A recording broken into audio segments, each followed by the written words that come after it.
साधारणतः अधिकांश अविवाहित पुरुष निज पार्टनर को धोखा दे अन्य महिला सहित संबंध बनाइबाको इच्छा करती, किंतु जेतेबेले जने विवाहिता महिला अन्य पुरुष आड़ को आकर्षित हुए ए कथा देखि समस्ते आश्चर्य हो जाती।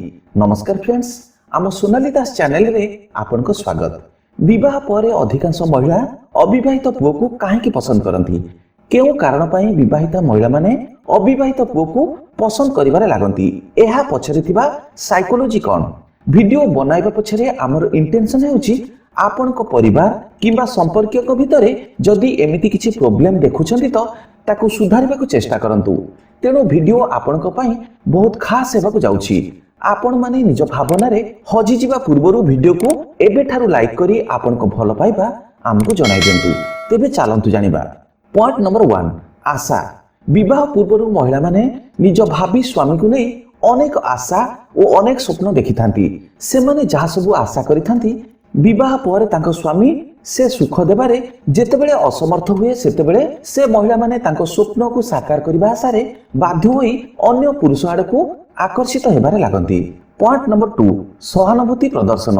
आजिकालिका पुओ माने अविवाहित झियो को अपेक्षा विवाहिता महिला मानकु बेसी पसंद करंती, काहेकि ना झियो मानक अपेक्षा महिला माने बेसी अनुभवी और से काम विषय रे सेमानकर अधिक ज्ञान थाए। तापरे भी से महिला माने निज पारिवारिक झमेला भितरे सबु बेले टेंशन रे रुहंती। परिवार भितरे सेमानकर सेमिति किछि खास इज्जत भी न थाए। ए परिस्थिति रे जदि केही पुओ ताकू सपोर्ट कला, ता सहित समय काटिला, ता दुख दुर्दशा रे ताकू सांत्वना देला, सहानुभूति प्रदर्शन कला तो से महिला से अविवाहित पुओ आड़ को निश्चित अट्रैक्ट हेबाकू लागिबो, एथिरे संदेह नाही। पॉइंट नंबर 3, शारीरिक सुख। अधिकांश महिला बहुत सुख समृद्धि अयस आराम जीवन काटुथिले भी तांको स्वामी पाखरु तांको पर्याप्त परिमाण रे शारीरिक सुख मिली न थाए, जा फल रे से माने अन्य पुरुष को पसंद करबा को बाध्य होंती। पॉइंट नंबर 4, कार्य व्यस्तता। पुरुष माने निज काम रे एते बिजी रहंती जे निज स्त्री पाई तांको पाखरे समय न थाए, किंतु अविवाहित पुओ माने कोन करंती ना मौज मस्ती करंती। दिन सारा गप जमाइबा छड़ा एमानकर आउ किछि कामधंदा न थाए।